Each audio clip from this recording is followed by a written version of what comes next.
Pendant 3 ans, Amélie travailla comme domestique au manoir du colonel Louis-Philippe Deschamps à Bordeaux, invisible et silencieuse comme on l'attendait d'elle. Mais en 1785, l'impossible se produisit. Elle tomba enceinte du colonel. Au lieu d'être vendue ou abandonnée, comme ce fut le cas pour des milliers d'esclaves enceintes, Amélie fit l'impensable. Elle manipula, fit chanter et manœuvra jusqu'à devenir non seulement la mère reconnue de l'héritier du colonel, mais aussi son épouse légitime. Cette transformation, d'esclave jetable à Madame Deschamps, maîtresse d'une des plus grandes fortunes de Bordeaux, scandalisa l'aristocratie française, défia toutes les lois relatives à la race et au mariage, et créa un précédent juridique qui menaça l'ensemble de la société coloniale. Abonnez-vous dès maintenant, car cette histoire n'est pas une histoire d'amour triomphant, mais celle d'une femme d'une intelligence hors du commun qui utilisa sa grossesse comme une arme, les secrets comme monnaie d'échange, et le chaos révolutionnaire comme tremplin vers un pouvoir qu'aucune femme noire n'aurait jamais dû atteindre dans la France du XVIIIe siècle. Veuillez indiquer d'où vous regardez cette vidéo.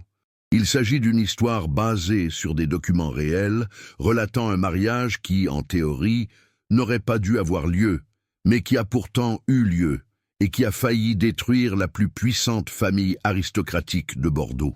L'histoire commence en 1782, alors qu'Amélie a 17 ans. Née en Martinique, elle est la fille d'une mère esclave et d'un père inconnu, probablement l'un des contremaîtres blancs de la plantation, compte tenu de sa peau nettement plus claire que celle des Africains de souche. Son teint ambigu la désigne comme mulâtresse, une catégorie que la société coloniale considère comme dangereuse, ni assez noire pour être complètement déshumanisée, ni assez blanche pour être acceptée. Elle vit dans un entre-deux racial qui la rend à la fois exotique et menaçante aux yeux des colons blancs. Amélie fut vendue à 14 ans à un marchand d'esclaves qui l'emmena en France métropolitaine. Techniquement illégal, cet acte était toutefois rarement appliqué aux riches aristocrates, les lois contre l'esclavage étant rarement appliquées sur le sol français. En 3 ans, elle passa entre les mains de 3 maîtres différents, chacun l'utilisant comme domestique et parfois comme objet sexuel lorsqu'ils étaient ivres ou s'ennuyaient. Elle apprit rapidement à se faire invisible, à anticiper les besoins avant même qu'ils ne soient exprimés, à ne jamais croiser le regard des autres, à exister comme une ombre efficace. En 1782, elle fut vendue au colonel Louis-Philippe Deschamps pour 600 livres, prix moyen d'une jeune esclave domestique en bonne santé. Le colonel, âgé de 42 ans, était veuf. Sa femme était décédée 5 ans plus tôt, sans lui avoir laissé d'héritier. Officier respecté, vétéran des campagnes d'Amérique, il avait hérité d'une fortune bâtie sur 3 générations grâce au commerce du vin et à des investissements dans les plantations coloniales. Son hôtel particulier du quartier des Chartrons à Bordeaux était un symbole de richesse ancestrale. 4 étages, 30 pièces, jardin somptueux et écurie pour 18 chevaux. Amélie fut affectée aux tâches domestiques générales. Nettoyer les chambres, servir les repas, laver le linge, toutes ces corvées invisibles qui assuraient le bon fonctionnement d'une maison aristocratique. Elle était l'une des 12 esclaves domestiques que Deschamps entretenait, un nombre modeste comparé à celui de certains aristocrates, mais suffisant pour affirmer son statut. Pendant les 2 premières années, le colonel remarqua à peine sa présence. Elle n'était qu'un objet fonctionnel, rien de plus. Mais en 1784, la situation changea. La sœur du colonel, Madame Geneviève de Beaumont, venue de Paris, apporta une nouvelle alarmante. Des proches faisaient pression sur Deschamps pour qu'il se remarie.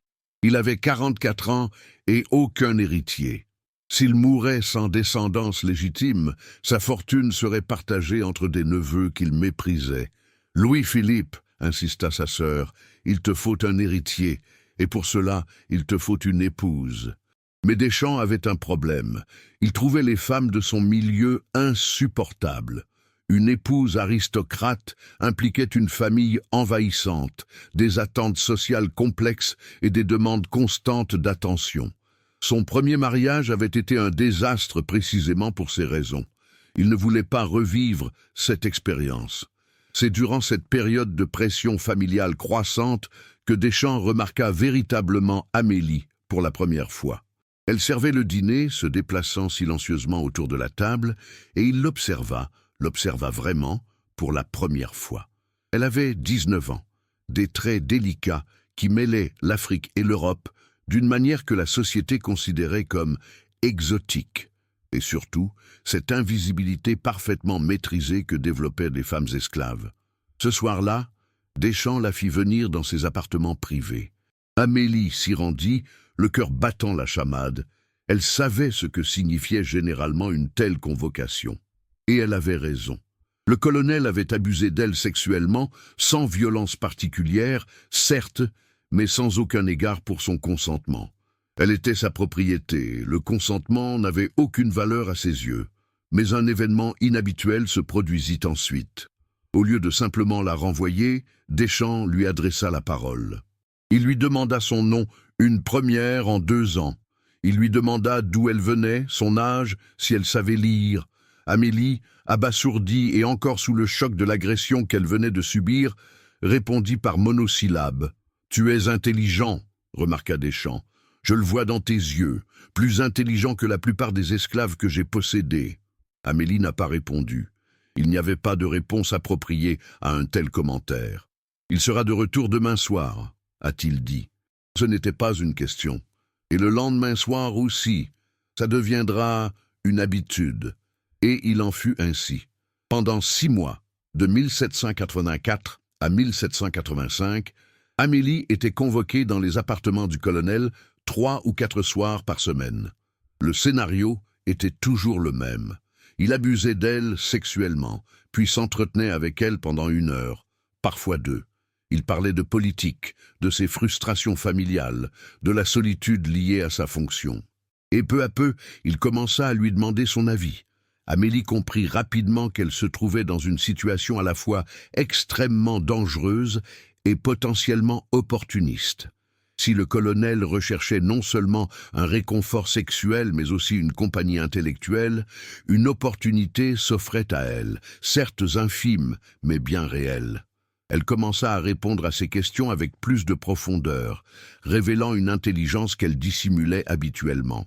Lorsqu'il évoqua un problème avec un investissement dans le vin, elle suggéra, timidement, en le présentant toujours comme la simple réflexion d'une servante ignorante, une solution qui en réalité paraissait sensée.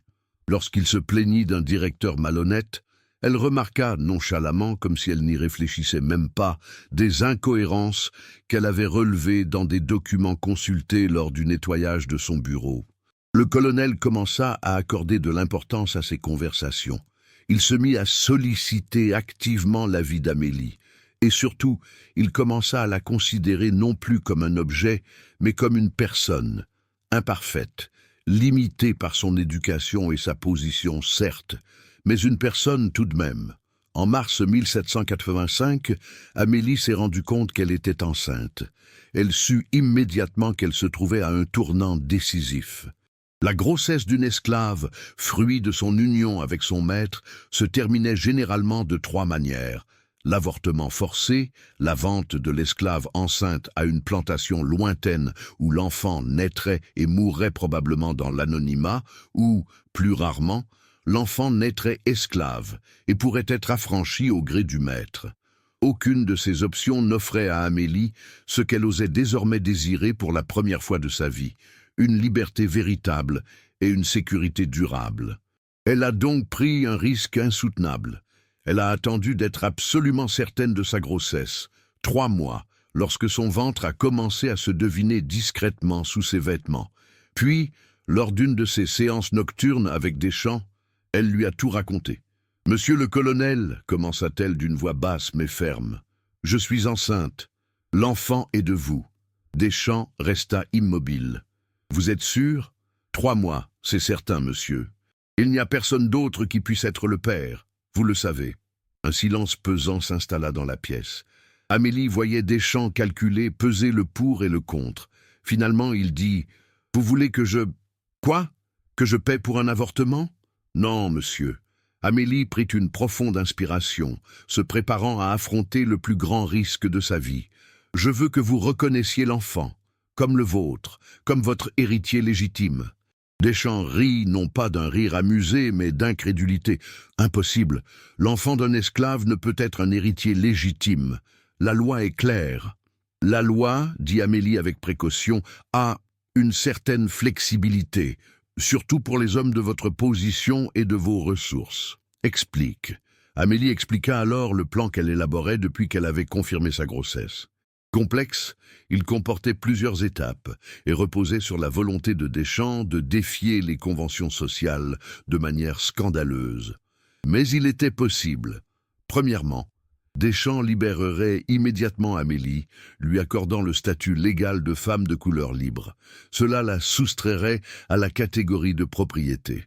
Deuxièmement, Deschamps reconnaîtrait publiquement la paternité de l'enfant à naître, en l'enregistrant officiellement comme sa fille ou son fils. Troisièmement, Deschamps prendrait des dispositions légales garantissant que l'enfant hériterait au moins d'une partie de sa fortune par le biais d'une fiducie qu'il établirait. Quatrièmement, et c'est là que le plan est devenu véritablement scandaleux, après une période appropriée, Deschamps épouserait Amélie, légitimant pleinement l'enfant et transformant Amélie, ancienne esclave, en Madame Deschamps. « Et vous avez perdu la raison ?» s'exclama Deschamps, furieuse, lorsqu'elle en vint à son quatrième point. « Épouser un ancien esclave, la société me détruirait, ma famille me renierait, l'Église refuserait. » Peut-être, acquiesça Amélie d'un ton calme, ou peut-être, monsieur, auriez-vous enfin ce que votre sœur vous réclame, un héritier et une épouse sans famille envahissante, sans exigences mondaines constantes, sans prétentions aristocratiques, une épouse reconnaissante, qui comprend votre situation, qui ne vous contesterait jamais comme le ferait inévitablement une épouse aristocratique. Deschamps l'observa avec une admiration renouvelée. « Vous avez planifié cela. La grossesse était délibérée.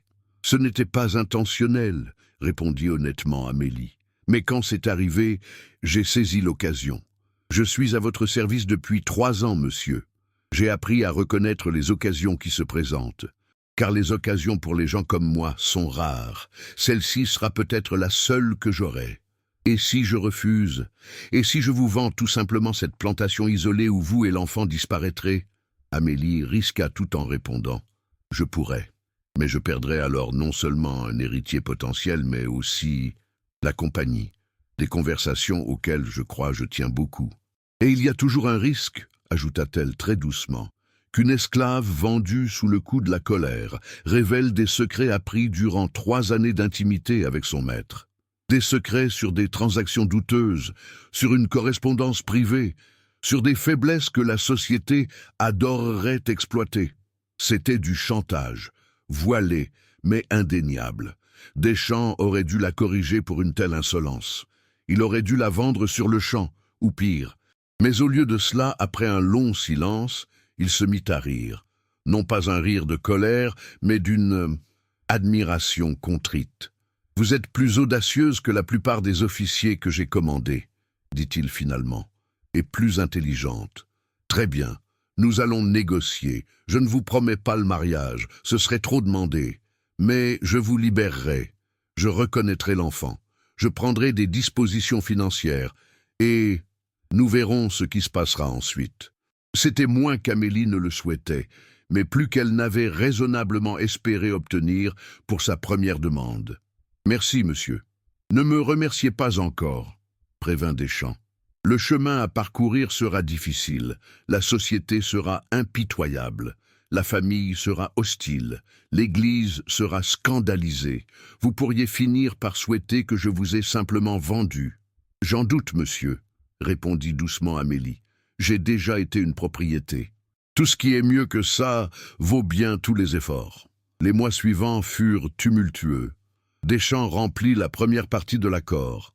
Il affranchit Amélie en avril 1785, en enregistrant les documents officiels d'affranchissement qui la rendaient légalement libre.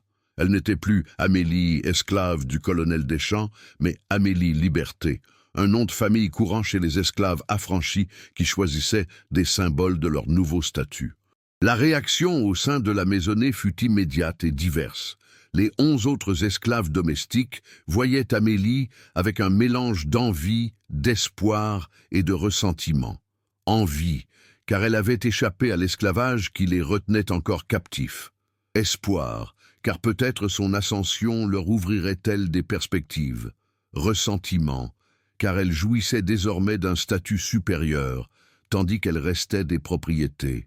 Les domestiques blancs libres étaient plus directs dans leur mépris. « Putain de négresse !» murmura la cuisinière assez fort, pour qu'Amélie l'entende. Elle a couché pour obtenir sa liberté, sans vergogne. Mais Amélie n'avait pas le luxe de se soucier des opinions de son entourage. Elle avait un combat plus important à mener, celui contre la famille Deschamps. Lorsque la nouvelle de la libération d'Amélie et la confirmation de sa grossesse parvinrent à Madame Geneviève de Beaumont à Paris, elle se rendit immédiatement à Bordeaux, où elle arriva en mai 1785 au milieu d'un tourbillon d'indignation aristocratique. « Louis-Philippe, avez-vous complètement perdu la raison ?» s'écria-t-elle dans la bibliothèque où Deschamps tentait de s'expliquer. « Affranchir une esclave enceinte, c'est une chose, irrégulière, certes, mais pas sans précédent. Mais reconnaître l'enfant comme le vôtre, publiquement, cherchez-vous à salir le nom de famille? J'ai besoin d'un héritier, répondit calmement Deschamps. Vous me l'avez vous-même répété à plusieurs reprises. Un héritier légitime, d'une épouse convenable, pas un bâtard métis, fils d'un ancien esclave. L'enfant sera légitimé, a déclaré Deschamps, lâchant une véritable bombe. J'ai l'intention d'épouser Amélie. Le silence qui suivit fut absolu. Geneviève tituba littéralement, dut s'appuyer sur une chaise. « Non, murmura-t-elle finalement, c'est impossible. La loi interdit les mariages mixtes. L'Église refuse. La société vous détruira. La loi, rétorqua Deschamps, est complexe. Il existe des précédents, rares et obscurs, certes, mais réels, de mariages entre nobles français et femmes de couleur libérale, surtout lorsqu'il y a des enfants. L'Église peut être persuadée par des donations appropriées. Et la société, il haussa les épaules, je suis déjà assez riche pour me passer de l'approbation sociale. Mais j'en dépends, s'écria Geneviève. Mes enfants en dépendent. Quand la bonne société parisienne apprendra que mon frère a épousé une ancienne esclave noire, nous serons des parias. Mes filles ne feront jamais de bons mariages. Mes fils seront rejetés par les milieux convenables. Alors, dit froidement Deschamps, vous auriez peut-être dû y réfléchir avant de passer 10 ans à me presser de vous donner un héritier, sans tenir compte de mon malaise face aux mariages aristocratiques traditionnels. J'ai trouvé une solution au problème que vous insistiez pour que je résolve. Voilà, si la solution ne vous convient pas, ce n'est pas mon problème. Geneviève a tout essayé, menace de déshéritage. Deschamps a fait remarquer qu'il était plus riche que le reste de la famille réunie. Appels émotionnels sur la mémoire de ses parents. Deschamps a souligné que ses parents étaient décédés depuis 20 ans et n'avaient donc pas le droit de vote. Tentative de corruption ou d'intimidation directe envers Amélie. Amélie, désormais libre, a refusé toute audience avec Geneviève. L'enfant naquit en octobre 1785. Une fille que Deschamps insista pour nommer Marie-Amélie, portant le nom de sa mère, ainsi que le prénom traditionnel Marie. Le bébé était visiblement métis, avec une peau claire couleur caramel et des traits mêlant ceux de ses deux parents. Et Deschamps, au grand scandale de la famille et de la société, enregistra officiellement Marie-Amélie comme fille de Louis-Philippe Deschamps et d'Amélie Liberté, une reconnaissance publique de paternité qui constituait la première étape vers une pleine légitimation. Au cours des 2 années suivantes, Amélie consolida soigneusement sa position. Elle ne chercha pas à s'imposer d'emblée comme maîtresse de maison. Cela aurait provoqué une révolte. Au contraire, elle procéda par étapes, assumant les responsabilités progressivement. Elle commença par gérer le budget familial car monsieur est occupé par des affaires militaires et commerciales. Puis, elle supervisa le personnel car il semble y avoir des problèmes d'efficacité. Enfin, elle réorganisa la vie sociale de la maison car le système précédent était dépassé. Chaque étape était calculée pour la rendre indispensable tout en minimisant les confrontations directes avec les structures en place. Et cela a fonctionné. Dès 1787, Amélie dirigeait de facto le manoir Deschamps, officieusement certes, mais dans les faits. Le personnel, même ceux qui lui étaient hostiles, obéissaient à ses ordres car Deschamps avait clairement fait comprendre que désobéir à Amélie revenait à lui désobéir. Et la relation entre Amélie et Deschamps, elle a évolué d'une relation maître-esclave à quelque chose de plus complexe. Non pas de l'amour romantique, aucun des deux n'était assez naïf pour croire qu'une relation fondée sur l'esclavage et la violence puisse se transformer en une idylle digne d'un conte de fées, mais ils sont devenus, d'une certaine manière, de véritables partenaires. Il appréciait son intelligence et ses conseils. Elle appréciait la sécurité et le pouvoir que lui conférait sa position. C'était un partenariat intéressé, mais non sans respect mutuel. En 1788, Deschamps entreprit les démarches officielles pour épouser Amélie. La procédure s'avéra extrêmement complexe. L'Église catholique refusa d'abord catégoriquement. Un mariage entre un aristocrate et une ancienne esclave noire était inconcevable. Mais Deschamps était un homme riche et influent. Il fit un don considérable de 50 000 livres pour la construction d'une nouvelle chapelle à Bordeaux. Soudain, certains évêques se montrèrent plus souples dans leur interprétation du droit canonique. Le droit civil posait tout autant problème. Le Code civil français ne contenait aucune interdiction explicite des mariages interraciaux, mais aucun précédent clair n'existait non plus. Deschamps engagea le meilleur avocat de Bordeaux, qui élabora l'argumentation suivante. Amélie était libre. Elle était baptisée catholique. Elle n'était pas étrangère, mais sujette française, ayant vécu toute sa vie sur le territoire français. Par conséquent, aucun fondement juridique ne justifiait le refus d'enregistrer le mariage. La famille Deschamps tenta une dernière fois désespérée d'empêcher le mariage. Geneviève alla jusqu'à demander au roi, grâce à ses relations aristocratiques, une lettre de cachet qui empêcherait l'union. Mais Deschamps avait lui aussi des relations.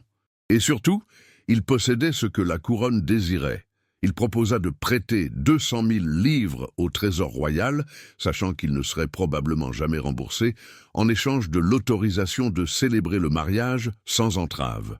En juillet 1789, le mois même de la prise de la Bastille, bien que la nouvelle de l'événement n'ait pas encore atteint Bordeaux, Louis-Philippe Deschamps et Amélie Liberté se marièrent lors d'une cérémonie intime dans la chapelle de l'hôtel particulier des Deschamps. 10 personnes seulement étaient présentes.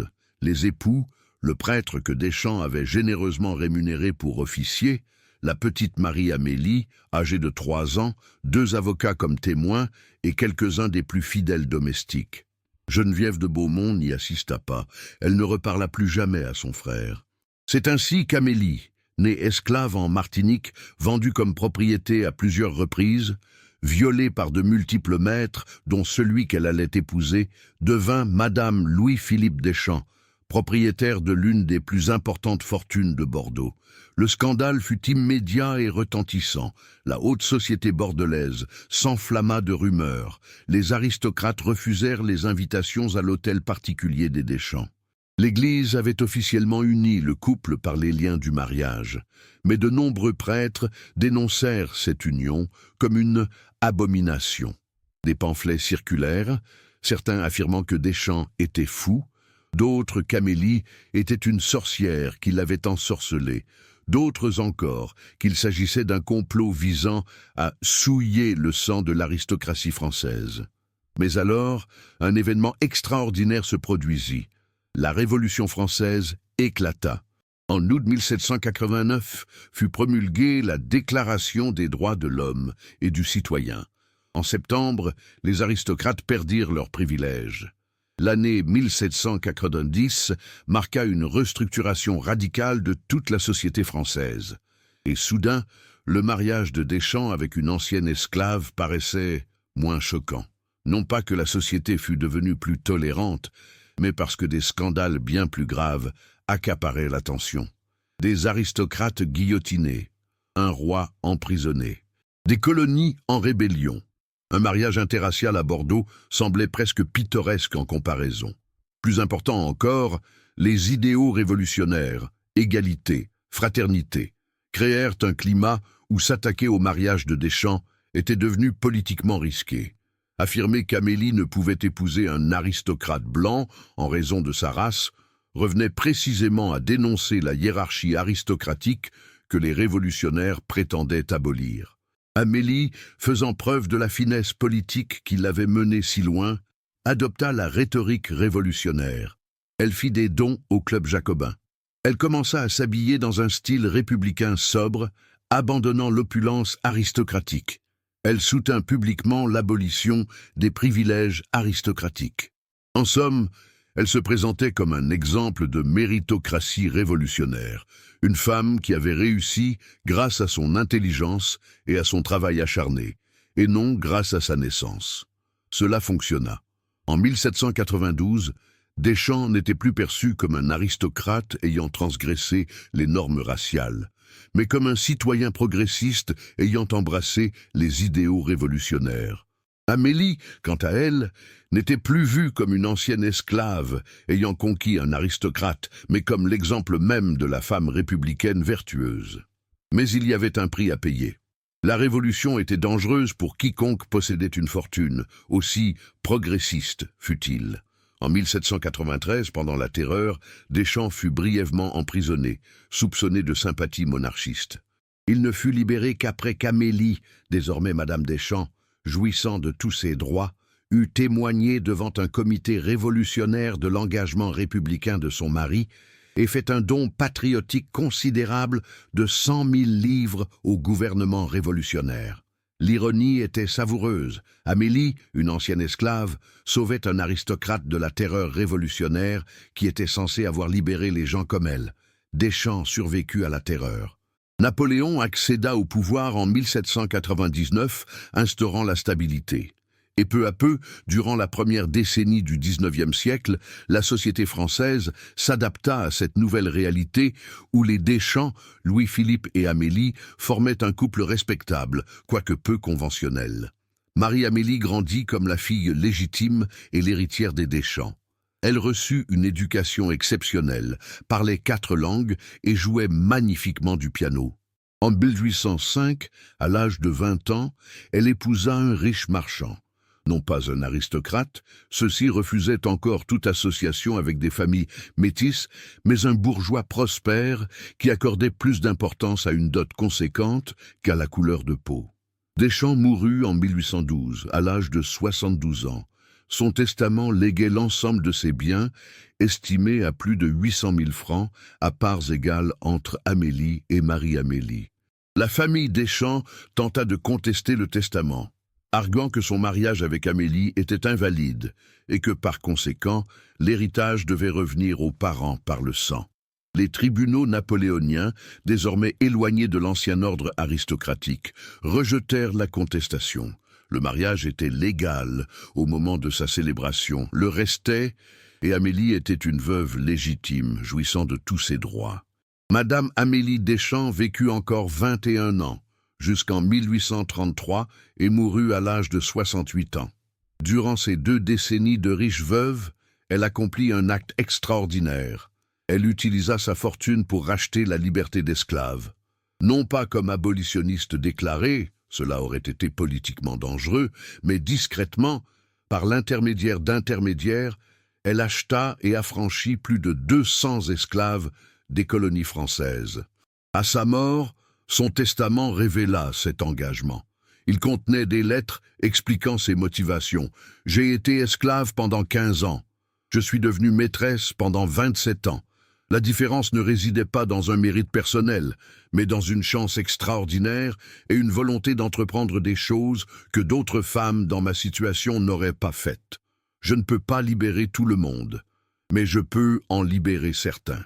Et peut-être, parmi les 200 personnes que j'ai affranchies, se trouve-t-il une autre Amélie, une femme dotée de l'intelligence et de l'audace nécessaires pour transformer la liberté en quelque chose de plus profond que la simple fin de l'esclavage. L'histoire d'Amélie devint légendaire de son vivant et resta controversée longtemps après sa mort. Les abolitionnistes la citaient comme preuve que les Noirs étaient tout aussi capables lorsqu'on leur en donnait l'opportunité. Les défenseurs de l'esclavage la considéraient comme une exception confirmant la règle, une personne parmi des millions, donc non représentative. Les féministes voyaient en elle l'exemple d'une femme qui avait su utiliser son intelligence pour échapper à l'oppression. Ses détracteurs la voyaient comme une opportuniste qui avait gravi les échelons par le pouvoir. Toutes ces interprétations contiennent une part de vérité. Amélie était d'une intelligence hors du commun. Oui, elle était opportuniste, assurément. Elle a utilisé son corps comme un outil pour parvenir à ses fins, sans aucun doute. Elle a manipulé l'homme qui la violait régulièrement, cela ne fait aucun doute. Et finalement, elle a utilisé le pouvoir et la richesse acquis pour aider les autres, c'est incontestable. Elle n'était pas une héroïne pure, mais elle n'était pas non plus une simple méchante. C'était une survivante qui avait joué un jeu impossible, avec une habileté extraordinaire, et qui avait triomphé contre toute attente. Et Deschamps. Comment juger un homme qui violait régulièrement une esclave, mais qui, par la suite, la reconnaissait comme une personne, l'épousait et semblait nouer une relation respectueuse avec elle? Il reste un violeur, car il a fini par mieux la traiter. Mais il n'est pas non plus un monstre monstrueux. C'était un homme de son temps, façonné par un système qui lui conférait un pouvoir absolu sur autrui, et qui, finalement, bien tard, certes, a reconnu l'humanité de celle qui l'avait asservi. Le véritable héritage de cette histoire ne réside pas dans les jugements moraux portés sur les individus, mais dans la révélation du fonctionnement des systèmes de pouvoir. Amélie a accompli l'impossible, non pas parce que le système s'est adapté à elle, mais parce qu'elle a su exploiter ses failles. Une grossesse qui a donné naissance à l'héritier désiré par Deschamps, le chaos révolutionnaire qui a relégué les scandales sociaux au second plan, et son intelligence hors du commun qui lui a permis de se frayer un chemin dans les complexités juridiques et sociales qui auraient anéanti d'autres. Son histoire est l'exception qui confirme la règle. Le système était si rigide, si brutalement hiérarchisé, qu'il a fallu une combinaison de grossesse stratégique, de manipulation psychologique, de chantage voilé, de révolution politique totale et d'une intelligence hors du commun pour qu'une seule femme puisse s'en sortir. Et même alors, elle a dû affronter des décennies d'ostracisme social, les tentatives de sa famille pour la détruire et la surveillance constante de la société qui espérait la voir échouer. Mais elle n'a pas échoué. Amélie est morte parmi les femmes les plus riches de Bordeaux, laissant un héritage comprenant une fille bien mariée, 200 esclaves affranchis et un précédent juridique qui, selon les théoriciens, a finalement contribué à démanteler les interdictions formelles des mariages interraciaux dans le droit français. Et vous qui écoutez ceci en 2025, qu'en pensez-vous? Amélie était-elle une héroïne ou une opportuniste?